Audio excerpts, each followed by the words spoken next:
Picture this, it's 1979. A guy named Ed Catmull is sitting inside a small, cramped office at the New York Institute of Technology.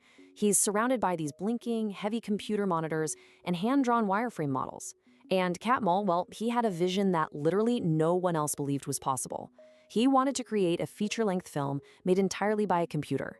But you gotta remember, at the time, Hollywood looked at computers and just saw accounting machines. They were definitely not seen as storytelling tools. So they completely dismissed him. But you see, that dismissal was really just the spark.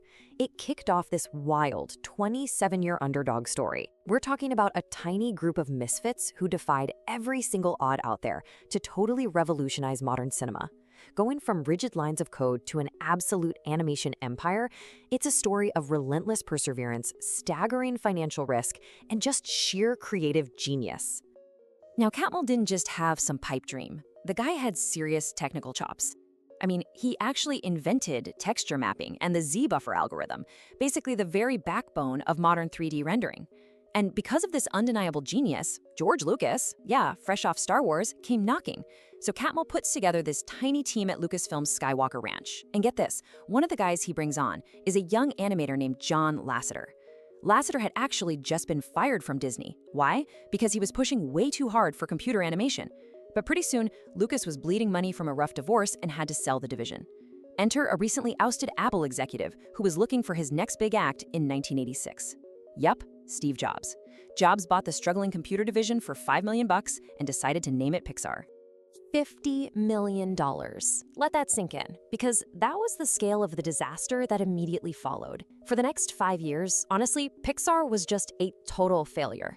Their main business was trying to sell these Pixar image computers for around $135,000 a pop.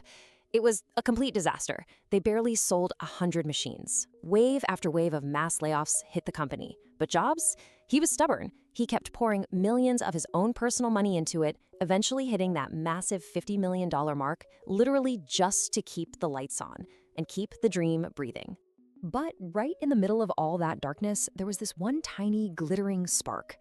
Lasseter's small animation department managed to put together a little short film called Tin Toy.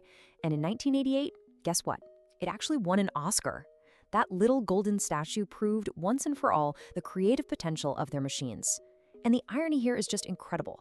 That very award brought Disney, the exact same studio that had fired Lasseter years earlier for believing in this tech, knocking right at Pixar's door. So, a lifeline was thrown, right? But the reality of the terms was just brutal.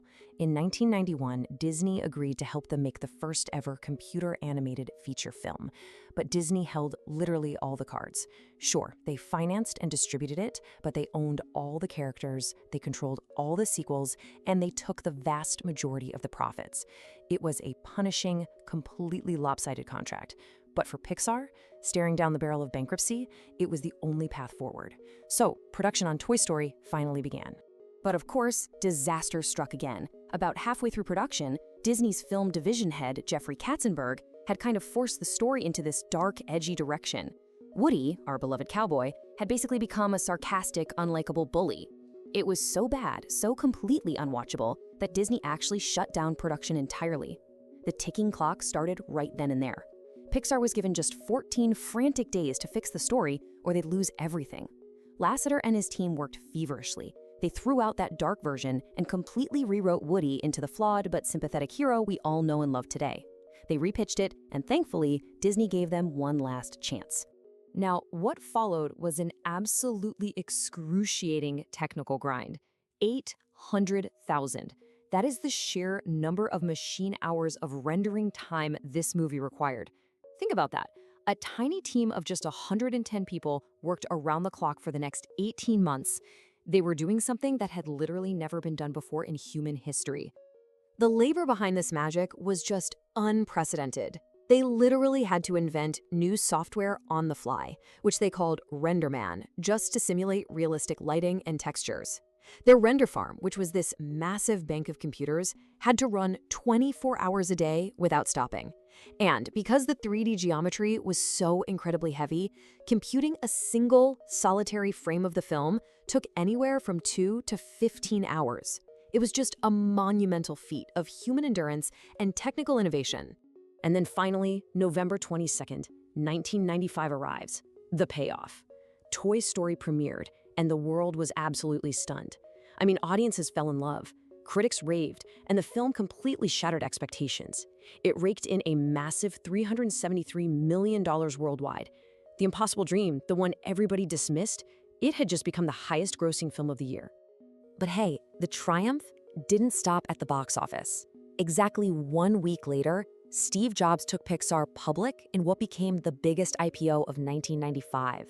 His agonizing early struggle, that really painful $50 million gamble we talked about, it was instantly transformed into a staggering valuation of $1.5 billion. And what followed that was a run of creative and commercial dominance unlike anything Hollywood had ever seen. Seriously, from A Bug's Life to The Incredibles, Pixar unleashed this uninterrupted streak of absolute blockbusters. Between 1995 and 2006, they released 7 films, and every single one opened at #1. No way around it, they didn't make a single flop. Their combined worldwide gross soared past $4 billion. But beneath this sparkling surface, the foundation was cracking big time. Behind the scenes, the relationship with Disney was rotting from the inside out. Disney's CEO at the time, Michael Eisner, flat out refused to renegotiate that brutal original contract. Disney still owned all of Pixar's characters and kept taking most of the money. So in 2004, Steve Jobs dropped a bomb. He publicly announced that Pixar would leave Disney the very second their contract expired. Well, panic immediately set in at the Magic Kingdom. Disney suddenly realized that without Pixar, they had absolutely no hit animated franchises. None. Their own internal attempts to do what Pixar was doing resulted in pretty embarrassing critical and commercial failures, think Dinosaur or Chicken Little. Meanwhile, Pixar was sitting on 7 consecutive global sensations. It became super clear. Pixar was the engine, and Disney was really just the distributor. So here comes the climax of our story. In 2005, a new CEO, Bob Iger, took over the reins at Disney. And his very first phone call, it went straight to Steve Jobs. Within months, Iger made a breathtaking move, ultimately acquiring Pixar for an astonishing $7.4 billion in stock. But Jobs, being Jobs, wouldn't just hand over his golden goose without airtight guarantees.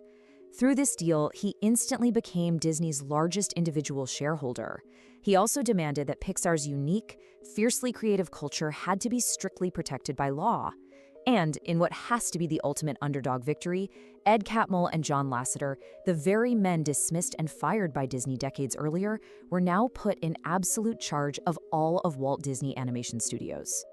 The machine Hollywood said could never tell a story had just bought the house that Walt built.